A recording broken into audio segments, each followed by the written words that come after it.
sholli wa sallim wa barik ala Muhammad wa ala alihi wa sahbihi ajmain. Yang tentu sama-sama kita hormati Bapak Kapolri Program Pasca Sarjana Program Doktor Universitas Muhammadiyah Yogyakarta yang telah membersamai kita, memberikan semangat pada kita, Bu Sekretaris seperti Bu Fitria, Bu Eniwati, yang alhamdulillah ini hari ini Umri hari istimewa kedatangan Direktur Rumah Sakit Muslimah dan sekaligus alumni dari program Doktor Pasca Sarjana UMY. Tangan untuk UMY ya. Datang juga, hadir juga bersama dengan kita Pak Eko, alhamdulillah Kepala Sekolah SLB Pembina, Mbak Widati. Ini pejuang pendidikan Muhammadiyah Riau. Itu kalau saya punya ubet, saya kasih ubet untuk Mbak Widati itu. Ya, dari sekolah yang saya dulu lihat sangat sederhana sekali menjadi sekolah yang istimewa. Nanti boleh dikabarkan kepada yang lain-lain ya, kalau ada yang mau menyekolahkan anaknya supaya moralnya mulai tertata sejak dini, itu di SD Muhammadiyah 1 Pekanbaru. Dan kalau nanti ada yang mau mengembangkan keilmuan yang lebih tinggi lagi, kuliah di Pasca Sarjana S3 itu ada di UMY. Teman-temannya kok enggak meriah? Dan yang kalau ingin kuliah lagi di S1 itu tempatnya hanya ada 3. Itu kan baru ini, pilihannya ada 3. Satu di Universitas Binaan Muhammadiyah Riau. Satu.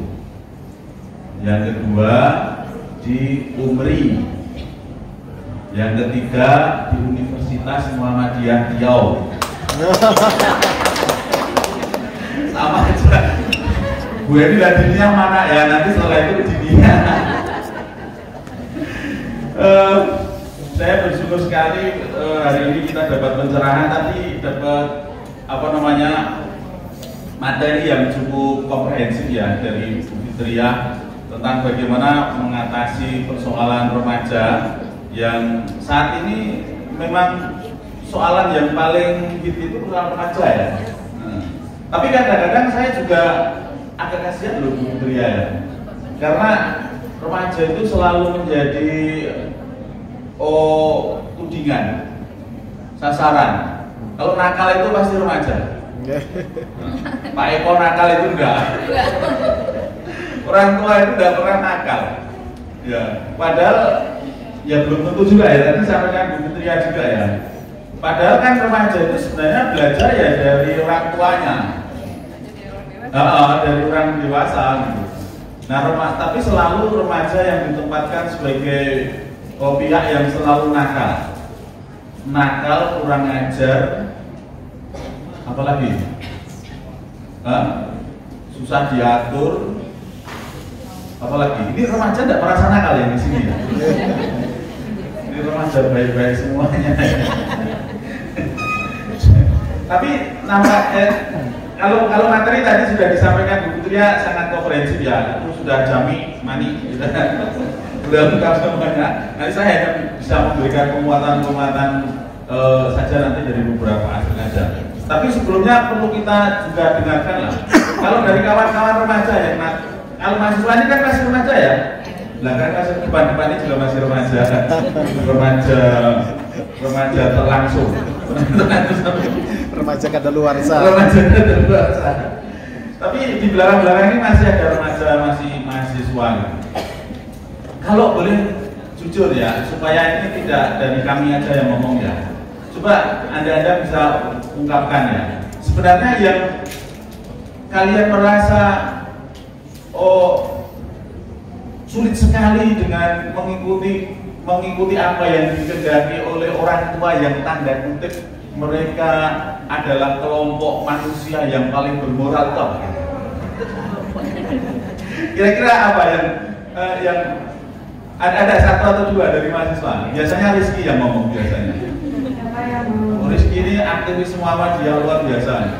Ya. Dia Baitul Arqam kemarin 3 hari 2 malam. Apa yang menurut Anda itu orang tua ini kok yang bermoral sekali, berakhlak mulia sekali itu, tapi kok sulit Anda ikut itu? Yang sulit apanya, yang tidak Anda bisa terima apanya, gitu kira-kira begitu lah. Apa kira-kira? Orang tua itu aneh. Apa kira-kira? Menurut kamu lah. Ini tidak berdosa, tidak mengurangi nilai.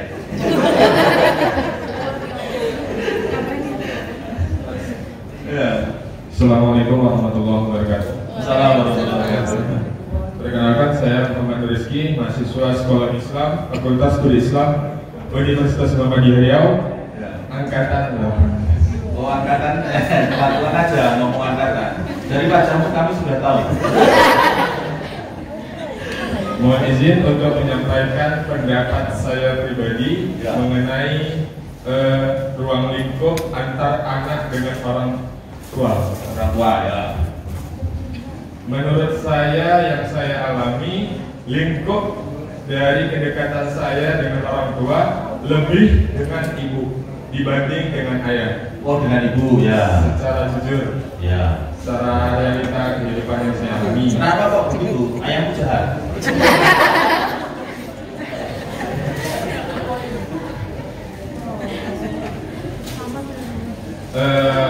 Secara lingkup kehidupan interaksi dengan ayah, yang saya alami itu interaksi terdekat dia dan realita dia dengan lingkungan keluarga itu lebih mendominasi.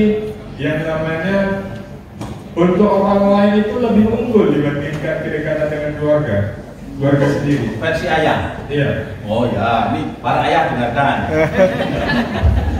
Loh ini sokeh loh ini ya. Langsung ya. Ya, oke. Kemudian lingkup yang namanya pengorbanan waktu dengan yang namanya baik itu lingkupnya materi ataupun waktu, kemudian bercerita apa kegiatan selama 1 hari 1 malam ini, itu lebih realitanya dengan orang lain, sehingga dasar kita untuk mengetahui lingkup perkembangan sekarang itu nggak tahu cerita zaman dulu itu seperti apa, kemudian zaman sekarang seperti apa, yang akan datang seperti apa, itu nggak muncul dari orang tua, sehingga keberanian saya dalam menyampaikan apa yang telah saya jalani selama 6 tahun di pesantren, kemudian 5 tahun di kampus, itu tidak memiliki daya berkembang, kemudian daya kritis, kemudian dukungan ataupun yang lain dari orang tua. Iya. Oke. Jadi kayaknya kok mau menyampaikan banyak tapi kok ada gitu. Ada lagi? Insya Allah sekarang sekolah. Oh ya. Mungkin itu yang bisa saya sampaikan, lebih dan kurangnya saya mohon maaf. Akhirul kalam, assalamualaikum warahmatullahi wabarakatuh. Waalaikumsalam warahmatullahi wabarakatuh. Baik, terima kasih. Ini nanti kita bisa konfirmasi nanti yang orang tua ya. Tadi kan ada 2 tadi. Satu merasa waktunya kok hanya untuk orang lain saja, untuk anak enggak. Ada betul nggak sih Pak? Saya begitu ya. Betul juga. Saya sering dimarahin sama istri saya juga gitu ya.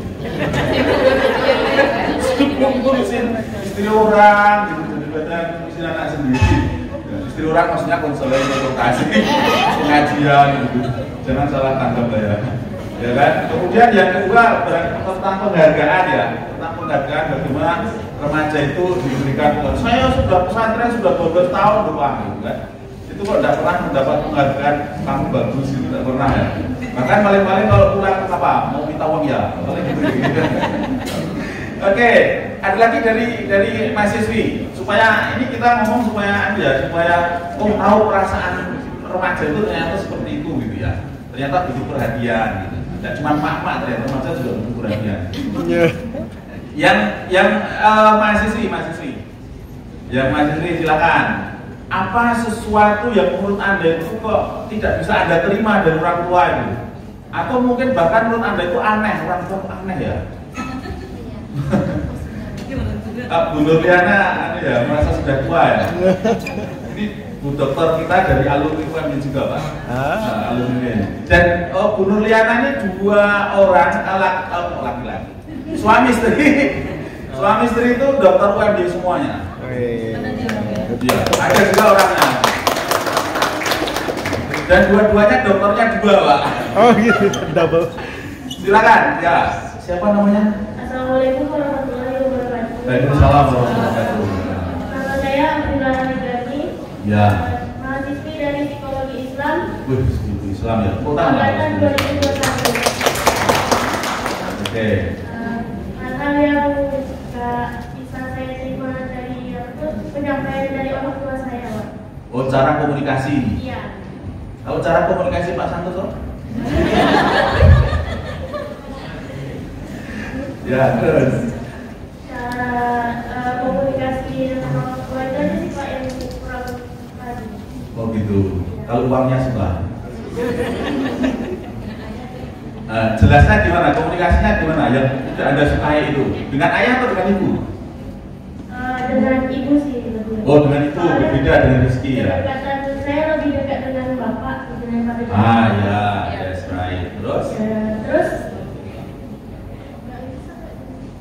Bisa diungkapkan dengan kata-kata. pokoknya Dalam sekali pemberitaan kurang dekat aja Pak. Lebih dekat sama bapak daripada dengan mama gitu. lebih dekat dengan bapak daripada mama. Oh ya. Itu aja, komunikasi aja. Ya, tentang komunikasi aja sih Pak sebenarnya. Kayak lebih sering dibandingkan waktu sama mama daripada sama bapak gitu Pak. Dibandingkan. Iya, sering dibandingkan gitu. Oh, makanya ketika kemarin Farel nyanyi lagu itu betapa teriris-iris hatimu ya.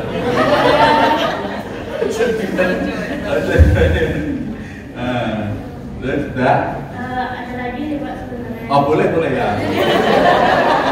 Tidak apa-apa. Tidak apa-apa. Mumpung saya baik. Pokoknya ya tentang dibandingkan sama tentang waktu ketemu gitu Pak. Waktu ketemu. Iya. Tapi dulu tuh Pak, waktu saya masih umur sekitar belasan tahun, itu lebih jarang di rumah gitu kan, kedua orang tua gitu kan. Jadi kayak kurang dekat waktu umur belasan tahun. Jadi waktu umur 20 tahun ini baru dekat karena sering di rumah gitu Pak. Oh karena sering di rumah. Dulu kamu sering ditinggal. Iya sering ditinggal, saya sekolah, orang tua saya jualan gitu Pak. Oh gitu. Dulu, tapi waktu kamu masih anak-anak deket juga sama kamu? Ya sama Pak. Jauh juga? Jauh juga sekolah, mereka jualan. Terus saya di rumah, mereka kadang-kadang sibuk dengan pekerjaannya gitu Pak. Oh ya, bagus nih. Nanti bisa diklarifikasi oleh orang-orang yang sudah tua-tua itu. Sudah? Sudah Pak. Waalaikumsalam warahmatullahi wabarakatuh. Baik, terima kasih. Tepuk tangan untuk mahasiswa kita semua yang luar biasa. Ini nanti hanya pemantik aja Bu ya, untuk kita bisa diskusi lebih ini ya. Materi saya nanti bisa di share lewat WA atau gimana. Dan sebenarnya nanti saya itu sudah ada di tempat gitu semua. Ya kita akan diskusi aja. Jadi begini, ternyata Bapak Ibu sekalian, kalau kita lihat ini secara teoritis dulu, remaja itu ketika kita justifikasi sebagai pihak yang seringkali melakukan kenakalan, remaja nakal, remaja kurang ajar, remaja susah diatur, itu kadang-kadang hanya soal ukuran saja, soal ukuran moral. Ukuran moral kita dengan ukuran moral remaja itu seringkali berseberangan, berbeda. Ya, seringkali berbeda. Apalagi sekarang ini dengan adanya perkembangan teknologi yang luar biasa pesatnya, itu ternyata banyak nilai-nilai moral itu yang terdegradasi dan bahkan mengalami perubahan. Dulu saya sering bilang dulu tahun 2019 Pak Kaprodi, itu saya punya program weekend school, program kepribadian. Satu hari anak-anak itu belajar kepribadian itu tanpa pegang gadget. Belajar apapun dia tidak boleh pegang gadget satu hari itu. Karena saat itu di pikiran saya, orang yang bermoral tinggi dan baik hati ini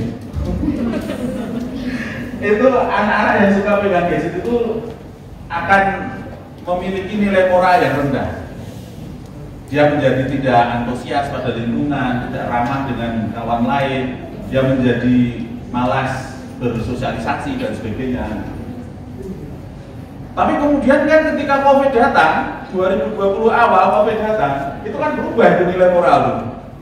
Bahkan sekarang kalau ada mahasiswa kalau tidak pegang gadget, anak-anak tidak pegang HP, itu hari gini gitu. Tidak pegang gadget mahasiswa itu, waduh, itu berapa itu? Pasti kemungkinan kalau kuliah di UMRI itu pasti kemungkinan besar dan sangat dipastikan pasti gagal mata kuliahnya. Sebab absennya di situ semua. Gak bisa absen. Jadi kan ini perubahan moral yang sudah mulai bergeser sangat jauh sekali ya. Nah, maka nampaknya ketika kita belajar tentang bagaimana degradasi moral dari anak-anak kita, remaja kita, nampaknya kita harus lagi duduk dulu. Kan emosi. Wah, mau jahat kali, tidak sopan gitu kan. Setelah itu duduk dulu. Setelah duduk, benar nggak anak kita tidak sopan ya? Jangan-jangan memang itu nilai moral baru yang sekarang sedang terbentuk pada generasi kita, yang kemudian generasi ini memang harus dipaksa begitu. Gitu. Jangan-jangan ya kan? Jangan-jangan. Sehingga ketika kita menjustifikasi dia tidak bermoral, kurang ajar, bahkan sampai tingkat bejat. Tingkat bejat itu tidak keterlaluan. Itu jangan-jangan itu frame pikiran kita yang salah. Gitu ya. Dan pada akhirnya yang menjadi korban itu justru remaja, karena remaja dihakimi pada saat itu sebagai orang yang sebenarnya merasa tidak bersalah apa-apa, tapi saya dipersalahkan. Jadi kan kayak Richard Eliezer namanya. Dipaksa salah gitu ya, dipaksa menembak gitu loh. Sebenarnya dia tidak ingin menembak, tapi dia harus menembak. Nah, maka barangkali kita perlu diskusi ini dengan remaja. Ada beberapa hal yang perlu kita klarifikasi tadi misalnya ya. Tadi kalau kita bicara teori psikoanalisa tadi sangat pas sekali dua tokoh utama tadi. Mahasiswa kita tadi.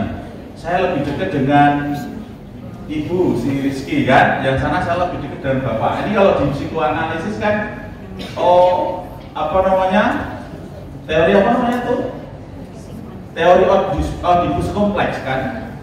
Teori di mana seorang anak laki-laki memang cenderung dia akan lebih menyukai ibunya, dan seorang anak perempuan akan cenderung lebih menyukai ayahnya, karena ada sosok di sana yang dia rindukan untuk melengkapi kepribadiannya. Nanti baca itu tentang Oedipus kompleks. Cuman kadang-kadang harapan ketika dia menghendaki dekat dengan ayahnya atau dekat dengan ibunya itu tidak terpenuhi harapannya, dan itu kan kemudian menjadi sebuah pemicu munculnya perilaku-perilaku menyimpang dari remaja. Tadi saya sebenarnya kan pengen dekat dengan ibu saya, tapi ibu saya kok tidak selalu dekat dengan saya. Saya pengen dekat dengan ayah saya, tapi kok ayah saya sering meninggalkan saya, dan bahkan ayah saya itu nampaknya ketika saya menginginkan pelukan mesra saya, dia sangat mesra sekali dengan kawan-kawannya ketika di kedai kopi. Dan saya melihatnya itu sakit hati banget loh. Itu ayah saya itu ternyata tidak sayang sama saya, dia lebih sayang sama Pak RT daripada saya. Kan begitu kan? Itu kan menyakitkan banget.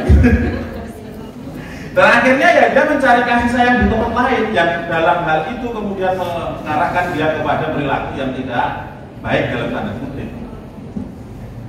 Nah, padahal di situ ada beberapa aspek yang kita belajar. Ada multi aspek yang sangat kompleks sekali kita belajar. Satu dari orang tua berarti harus memahami bahwa ternyata untuk membangun nilai-nilai moral pada anak-anak kita itu perlu kedekatan. Menanamkan nilai moral pada remaja tidak bisa pada saat remaja. Karena manusia ini kan proses yang berkesinambungan perilakunya. Menanamkan nilai moral remaja itu sejak anak-anak, sejak masa bayi. Ya. Kalau mulai dari masa bayi, itu kita tidak mulai, walaupun masa bayi tentu cara menanamkan nilai moralnya kan berbeda ketika dia masuk anak-anak, masuk usia remaja. Masa bayi itu kan masa di mana kemudian kita jadikan sebagai raja, tadi sudah sampaikan. Makna dari kita menjadikan dia sebagai raja bukan berarti semua benar semua, bukan. Tapi bagaimana kita memberikan perhatian penuh kepada anak itu sedemikian rupa, sedemikian lekatnya, sehingga anak-anak itu betul-betul kita pahami dan anak-anak itu juga belajar secara total dengan kita sebagai orang tua. Ini kadang-kadang anak-anak itu lupa baca orang tuanya.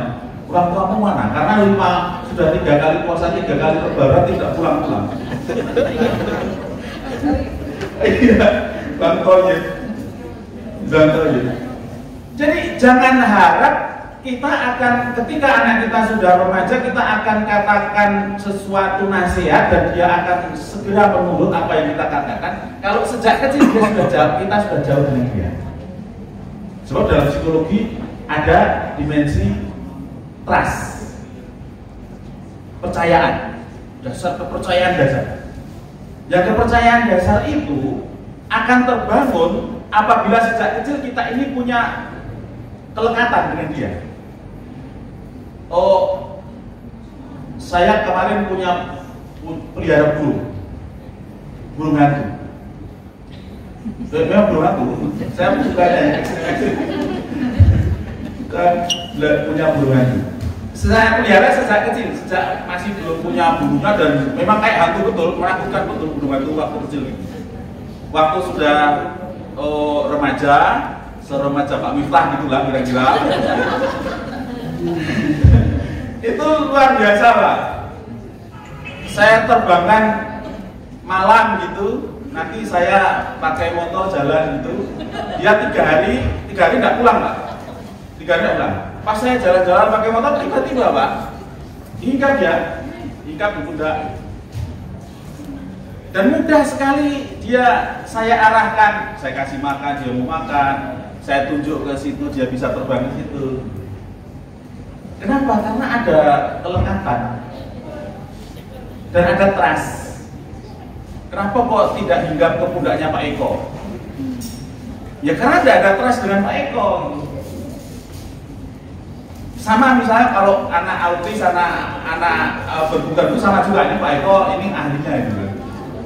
Kalau kita punya trust, kita punya kedekatan dengan anak-anak yang berkebutuhan khusus, itu mudah juga mengarahkan perilakunya. Tapi coba kalau dia tidak punya kelekatan dengan kita, tidak punya trust dengan kita, itu sulitnya minta ampun. Sulit sekali. Dan banyak guru-guru itu yang punya perjuangan kayak gitu luar biasa. Di antaranya Mbak Widadi. Mbak Widadi itu membangun trust dengan anak-anak itu luar biasa. Sampai dia korbankan anaknya yang di rumah tidak dia perhatikan, ya kayak tadi itu tadi. Sehingga perilakunya bisa diarahkan. Nah, maksud saya adalah untuk mengembangkan perilaku moral daripada remaja itu tidak serta-merta pada saat remaja, tapi dimulai pada saat anak-anak. Sehingga kita bisa belajar dari surah An-Nahl. Ud'u ila sabili rabbika bil hikmah wal mau'izatil hasanah wajadilhum billati hi ahsan. Ini proses apa ya? Metode pembelajaran yang sangat runtut sekali dari Al-Qur'an. Dan nanti kalau kita bicara psikologi Islam barangkali landasannya dari sana. Ajaklah, bimbinglah, serulah anak-anak itu ke jalan Tuhan. Nah, ini yang penting. Ini yang penting. Proses belajar itu sebenarnya harusnya yang paling dasar betul untuk membangun kepribadian anak-anak itu adalah proses menuju ke jalan Tuhan. Maka dalam pelajaran yang disampaikan oleh Imran dalam surah Al-Imran surat 13 sampai dan 18 itu kan pelajaran yang paling pokok kan sebaik. Pelajaran yang paling pokok ketika kita mengajarkan anak-anak pada saat masih usia anak-anak bayi sampai dengan kanak-kanak itu pelajaran yang paling dasar justru adalah pelajaran tentang ketuhanan. La tusyrik billah inna syirka la dzulmun adzim. Ini yang harus ditanamkan. Sebab ini yang menjadi dasar dari seluruh kepribadian kita kalau mau baik. Jadi tahap kita memberikan pelajaran pada anak-anak itu dimulai dari apa? Dimulai dari keterpanggilan kita untuk mengajak anak-anak itu ke jalan Tuhan. Kalau kita ngajarin kan sekarang kan di metode pembelajaran konvensional kan tidak itu terus. Sekarang anak-anak kita yang kita ajarkan kan ngajarin tentang apa? Tentang membaca dan menghitung, terutama menghitung uang.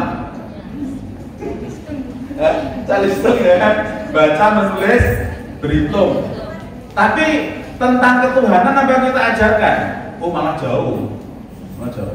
Padahal dalam Al-Quran yang pertama kali yang harus diajarkan adalah bagaimana kita mengajarkan anak-anak tentang Tuhan, tentang Allah SWT, tentang bagaimana kita bergantung kepada Allah SWT. Karena itu menjadi basis kepribadian kita sampai dengan dewasa. Kenapa kok sampai ada anak-anak misalnya tadi disampaikan di Ponorogo oleh Bu Fitria tadi ada sekitar berapa ratus lebih dari 200 ya, 200 anak di Ponorogo itu minta dispensasi menikah dini.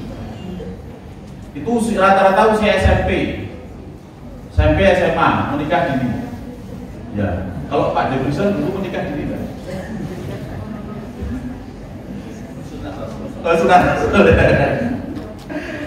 Menikah dini maknanya apa? Maknanya di sana ada hubungan di luar dari nilai-nilai syariah.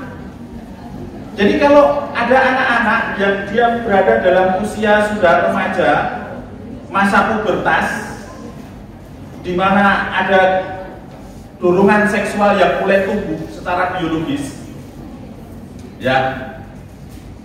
Ini kalau kita bicara tentang humanistik, it's okay, tidak masalah. Ya memang itu wajar, orang itu manusia mulai tumbuh dorongan seksualnya seperti itu toh. Ya seperti burung, kambing, unta, semuanya ya begitulah. Kalau mau disalurkan ya boleh, itu wajar. Kalau landasannya hanya sekedar konsep psikologi humanistik. Tetapi kalau anak-anak dilandasi perilakunya oleh nilai-nilai spiritual, la tusyrik billah tadi, beda lagi. Sebab ada Tuhan yang mengawasi, ada Tuhan yang mengatur, ada Allah yang memberikan rambu-rambu. Maka anak-anak kita akan kembali di sini. Dan mengajarkan itu ternyata yang saya sampaikan berbeda dengan yang di situ ya. Itu kok ngomongnya saya panjang sekali, cuma ada itu. Ini karena teorinya sudah ada sama buku itu ya.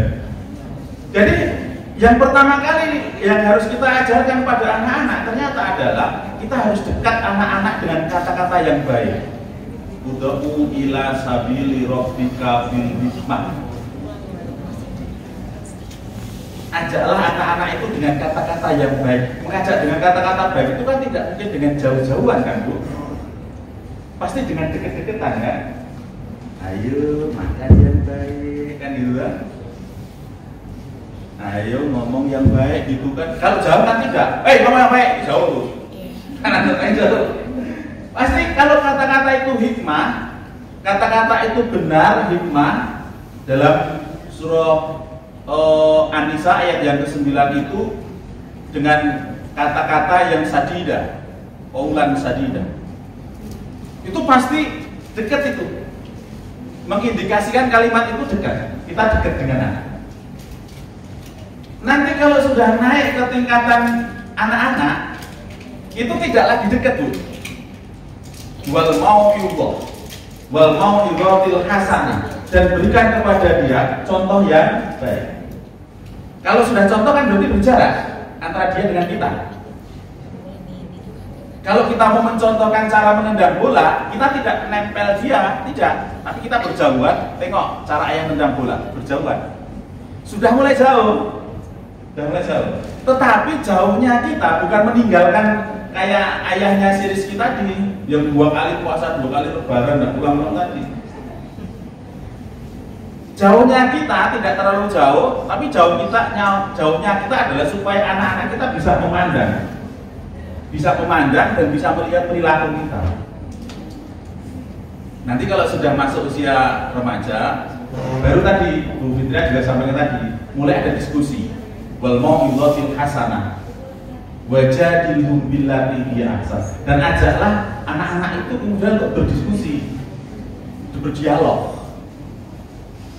Kenapa? Karena anak-anak kalau sudah masuk usia remaja di perkembangan kognitif, pikirannya sudah lagi masuk ke operasional formal. Kalau kita belajar perkembangan kognitif begitu, operasional, sensori motor dulu, pra-operasional atau operasional konkret, operasional usia operasional konkret, kemudian usia pos operasional atau usia-usia yang sudah dia bisa berpikir secara konseptual, operasional formal. Dia sudah bisa berpikir, dia sudah bisa merangkai konsep-konsep, maka diajak diskusi. Sehingga dia tidak boleh didoktrinasi. Kalau doktrinasi juga payah nanti, akan menimbulkan persoalan di kemudian hari. Nah, Bapak Ibu sekalian yang dirahmati Allah SWT, saya pikir hanya sebagai pengantar saja, saya pikir persoalan remaja tidak bisa kita kemudian jadikan remaja sebagai sasaran kesalahan, walaupun mereka juga salah, pasti ada kemungkinan. Tetapi kesalahan mereka juga harus dipertanggungjawabkan oleh orang tua kita yang mungkin barangkali ketika mengajarkan kepada mereka tentang kebenaran tidak kita dekat dengan dia sehingga tidak clear kebenaran itu. Kita tidak mencontohkan kepada mereka bagaimana kebenaran itu. Mungkin juga kita tidak pernah mengajak mereka diskusi sehingga apa yang dia pikirkan tidak pernah kita pahami seutuhnya. Barangkali sebagai sebuah pengantar demikian. Terima kasih dan kita bisa lanjutkan dengan diskusi. Assalamualaikum warahmatullahi wabarakatuh.